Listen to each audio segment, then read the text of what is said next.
Olá, sejam bem-vindos ao canal do Instituto Editora Pius. Eu sou a Ana Derosa e hoje nós vamos falar sobre paternidade responsável.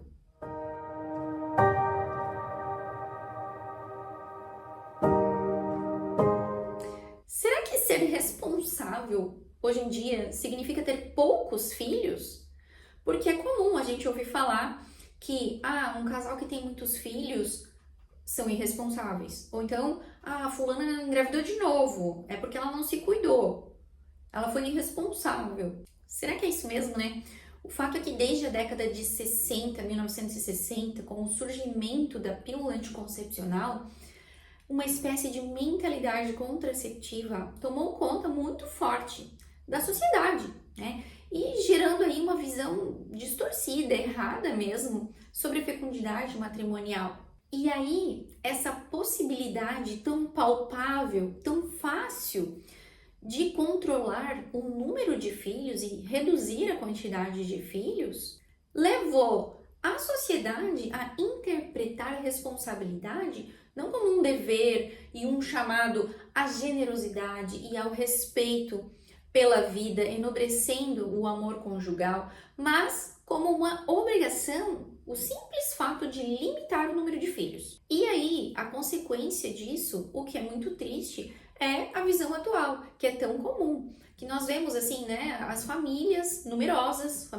casais com muitos filhos, sendo taxados de irresponsáveis. Mas afinal, o que é paternidade responsável? O Papa Paulo VI, agora São Paulo VI, escreveu a encíclica Humani Vitae e foi publicada em 1968. Lembrando que a pílula anticoncepcional surgiu na década de 60, 1960, e a encíclica Humani Vitae foi publicada 8 anos depois, como uma resposta, né, ao advento, uma resposta da igreja ao advento da contracepção artificial. Então, essa encíclica trata de toda a questão da regulação da natalidade, como nós, cristãos católicos, devemos proceder com relação a isso, e mais especificamente no ponto 10, ele vem explicar o que é de fato essa responsabilidade, o que é de fato nós exercermos a paternidade responsável. Como é bom a gente contar com estes documentos tão ricos da igreja. É tudo tão bonito, é tudo tão bem embasado e é tudo tão caridoso, pensando no bem do povo de Deus. Então, mais especificamente no ponto 10 da encíclica Humani Vitae, o Papa Paulo VI vai explicar que o amor conjugal, ele requer nos esposos uma consciência da sua missão de paternidade responsável, né?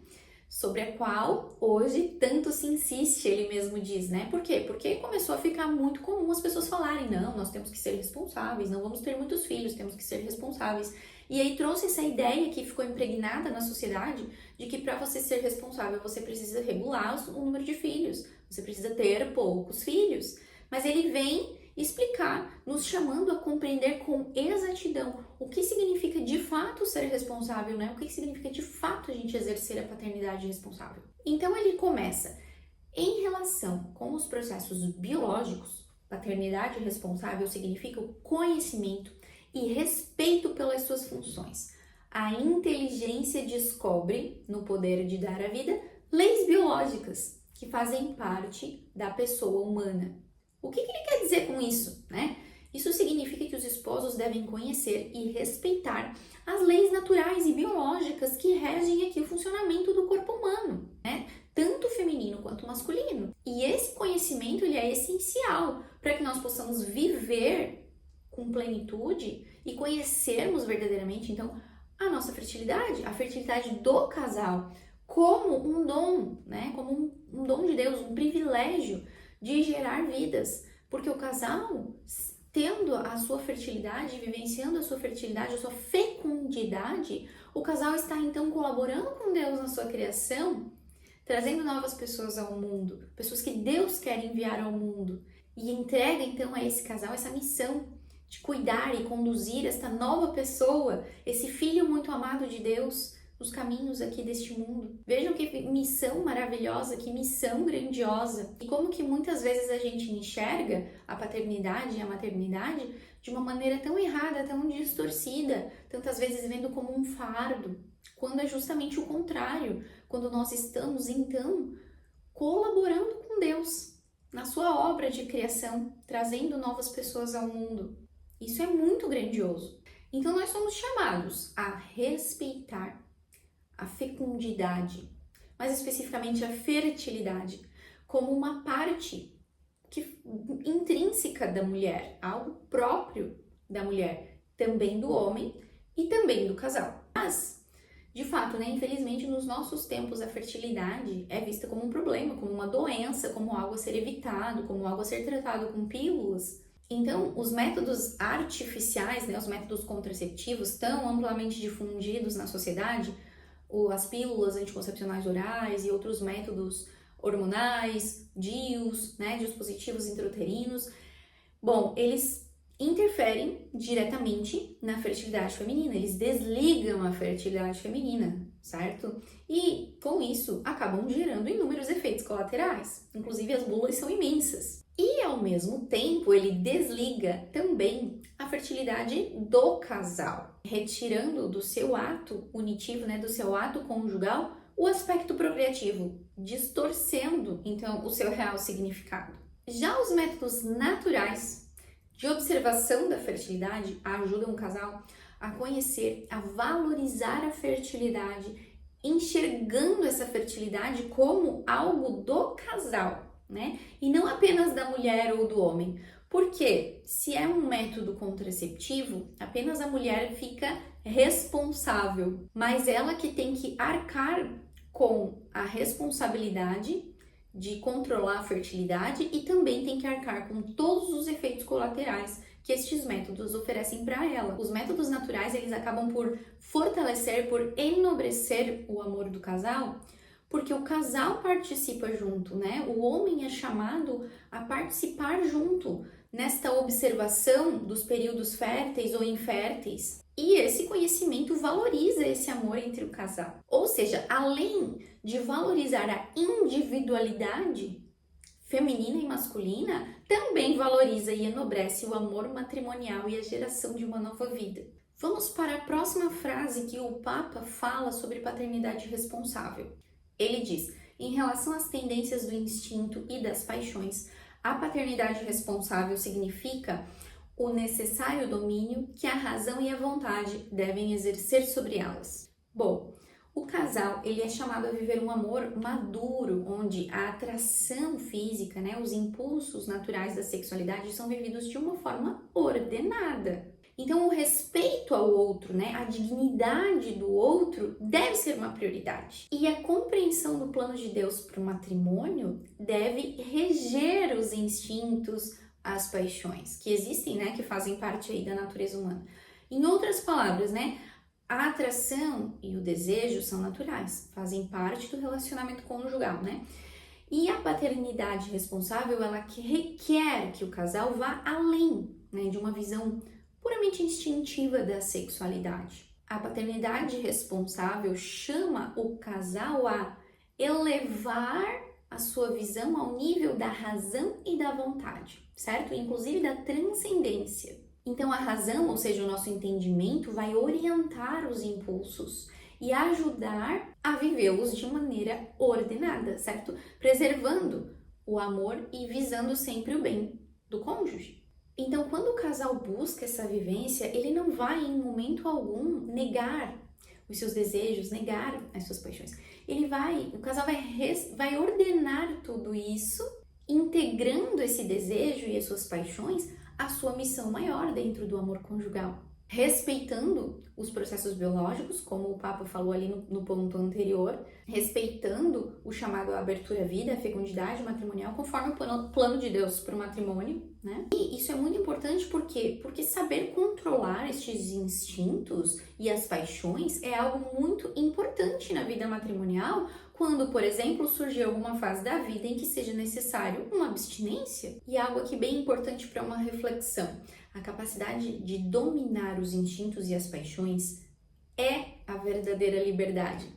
Embora o mundo demonstre o contrário, A pessoa decide livremente controlar seus impulsos e suas paixões em vista do bem do outro. Ela toma essa decisão livremente. Agora, não conseguir controlar seus impulsos e paixões, aí sim revela uma escravidão, uma prisão aos seus vícios, né? E isso pode levar então a desavenças e até mesmo à infidelidade conjugal. Vejam como isso é sério. Mais um ponto citado pelo Papa em relação à paternidade responsável, ele diz: em relação às condições físicas, econômicas, psicológicas e sociais, a paternidade responsável exerce tanto com a deliberação ponderada e generosa de fazer crescer uma família numerosa, como a decisão tomada por motivos graves e com respeito pela lei moral de evitar temporariamente ou mesmo por tempo indeterminado um novo nascimento. Então, o casal unido em matrimônio, ele deve ter essa capacidade, ele precisa buscar este discernimento, né, para conseguir analisar com coerência, com retidão de intenção, com maturidade, com generosidade, todos esses aspectos da sua vida, né, sejam eles físicos, né, questão de saúde, econômicos, que é muito relativo, né, porque hoje em dia a visão de vida financeira, ela varia muito de família para família e às vezes o fato de você não conseguir comprar um carro do ano ou comprar um apartamento pode se tornar um motivo que justifique a atitude de não ter filhos naquele momento. Mas será que isso é um motivo realmente, um motivo econômico realmente grave, realmente sério, realmente justo? Então, no texto da encíclica, o Papa deixa claro esse chamado à generosidade de fazer crescer uma família numerosa. Mas, claro, obviamente, ele também explica que o casal pode tomar a decisão de evitar o nascimento temporariamente ou mesmo por tempo indeterminado, caso haja um motivo sério, justo, né, para isso. E como fazer isso? Respeitando a lei moral, como nós falamos ali sobre a questão ali dos aspectos biológicos, né, sobre o respeito aos aspectos biológicos. Então perceba que não há uma lista clara, né, uma lista detalhada sobre quais são os motivos justos para se espaçar uma gravidez, né? Quais são esses motivos sérios e graves? Porque seria impossível listar, né, uma série, né, uma infinidade de situações e circunstâncias. Por isso, então, o casal é chamado a fazer esse discernimento. Como é que o casal vai fazer esse discernimento? Como é que ele vai descobrir que ele tem realmente um motivo justo, grave, para evitar um filho, considerando que a regra geral e o primeiro chamado do casal unido em matrimônio é gerar novas vidas. O catecismo diz, né? Os filhos são o maior bem do matrimônio. Então, como o casal vai fazer isso? É preciso, antes de tudo, ter vida de oração e vida sacramental, né? Buscar a Eucaristia, buscar a confissão, viver em estado de graça, para que a alma esteja realmente aberta às graças de Deus, à luz do Espírito Santo, para que o Espírito Santo ilumine as almas, né, desse casal, para que eles consigam analisar mais corretamente as situações e tomar as decisões mais acertadas. A direção espiritual também é algo muito importante em todo esse processo. Infelizmente, com a mentalidade contraceptiva tão impregnada na sociedade, qualquer situação mais simples acaba podendo ser vista como um motivo justo para evitar a chegada de um novo filho, quando não necessariamente é um real motivo. Próximo ponto que o Papa trata na encíclica: paternidade responsável comporta ainda e principalmente uma relação mais profunda com a ordem moral objetiva estabelecida por Deus, de que a consciência reta é intérprete fiel. O exercício da paternidade responsável implica, portanto, que os cônjuges reconheçam plenamente os próprios deveres para com Deus, para consigo próprios, para com a família e para com a sociedade, numa justa hierarquia de valores. Então, hoje a gente sabe que o mundo ele tá com a hierarquia dos seus valores totalmente invertida. A sociedade valoriza tudo que é relativo, como os bens, as conquistas, o status, e acaba por menosprezar as coisas que são realmente valiosas, como a doação, a entrega, a caridade, a bondade, a família, a geração de filhos. Bom, Deus criou leis, criou as leis que nos regem. e que estão inscritas no nosso coração. Então, por exemplo, todo mundo sabe que é errado atentar contra a vida de outra pessoa, né? A nossa consciência nos acusa quando nós fazemos algo errado, né? Por quê? Porque essas leis, elas estão inscritas, elas foram inscritas no nosso coração no momento em que Deus nos criou, no momento em que Deus nos deu a vida. Essas leis, elas vão nos indicar o que é bom e o que é mal. O Catecismo da Igreja Católica, no ponto 1706, diz que, mediante a sua razão, o homem conhece a voz de Deus, que o impele a fazer o bem e a evitar o mal. Todos devem seguir esta lei, que ressoa na consciência e se cumpre no amor de Deus e do próximo. O exercício da vida moral atesta a dignidade da pessoa. Vejam que forte, que profundo que é isso, né? Que se formos aprofundar isso aqui, a gente poderia ficar aqui algumas horas ainda falando sobre isso, né? Mas, nesse sentido, então, o autêntico amor conjugal, né, conforme essa lei moral estabelecida por Deus, é este amor vivido com entrega total, com doação em suas finalidades unitiva e procriativa. E aí o papo continua. Na missão de transmitir a vida, eles, o casal, eles não são, portanto, livres para procederem ao seu próprio bel prazer, como se pudessem determinar de maneira absolutamente autônoma as vias honestas a seguir, mas devem sim conformar o seu agir com a intenção criadora de Deus, expressa na própria natureza do matrimônio e dos seus atos e manifestada pelo ensino constante da Igreja. Mais uma frase aqui, mais um parágrafo forte, muito profundo, e pode soar até estranho, talvez algumas pessoas possam se esquivar um pouco desse chamado forte do Papa aqui nessa frase. Claro que tem uma encíclica inteira aqui, né, um texto muito longo contextualizando tudo isso, por isso é importante ler o documento na íntegra. Mas assim, de uma maneira mais resumida, o que nós podemos falar sobre esse trecho, né? Que o Papa diz que nessa missão de transmitir a vida, o casal não é livre para fazer o que quiser, o que bem entender, mas deve conformar o seu agir, as suas vontades, os seus atos, né, as suas atitudes, com a intenção criadora de Deus. Ou seja, somos católicos, somos cristãos, queremos fazer a vontade de Deus, vamos buscar fazer a vontade dele, obedecendo às leis que ele criou, buscando, inclusive, crescer em amor a ele, buscando esta generosidade que se dá através da nossa vivência familiar. E é claro que, né, como o Papa explica logo em seguida no ponto 11, o ato conjugal, no qual se transmite a vida humana, é honesto e digno e não deixa de ser legítimo se, por causas independentes da vontade dos cônjuges, se prevê que vão ser infecundos. Considerando essa pequena síntese aqui do ponto 10 da Humanae Vitae, nós podemos refletir sobre o que é de fato ser responsável. Como eu vou ser responsável? O que é paternidade responsável? O que a igreja me ensina? Para eu ser responsável, eu tenho que ter poucos filhos?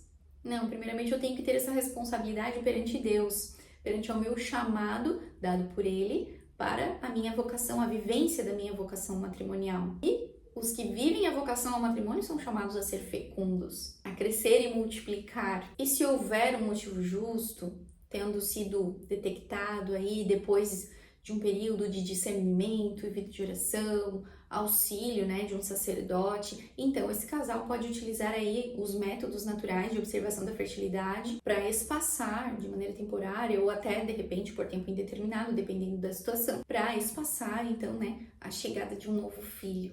E em síntese, então, né, ao compreender e viver a paternidade responsável, os casais se tornam participantes do plano divino, e isso é muito bonito. A partir do momento que a gente se dá conta disso e que a gente se aprofunda cada vez mais nos planos de Deus para o matrimônio, é muito difícil a gente não se apaixonar, não se comover e não ter este desejo de querer viver aquilo. Por mais que surjam dificuldades, e a gente sabe que a vida pode ter aí, né, uma série de dificuldades, mas ainda assim, né, há esse desejo de querer viver aquele plano de Deus para o matrimônio que é tão bonito. E aprender a reconhecer que cada filho é um presente de Deus, né? É um dom E é também uma oportunidade de amar mais, de amar melhor. Então, a verdadeira responsabilidade não está em evitar os filhos, mas em acolhê-los e educá-los de maneira a refletir, né, o amor e a vontade de Deus no mundo. Espero que vocês tenham gostado desse vídeo. Se tiverem dúvidas, deixem aqui nos comentários para a gente ir respondendo para vocês. E não deixa de seguir o nosso canal e ativar o sininho para receber todas as nossas atualizações.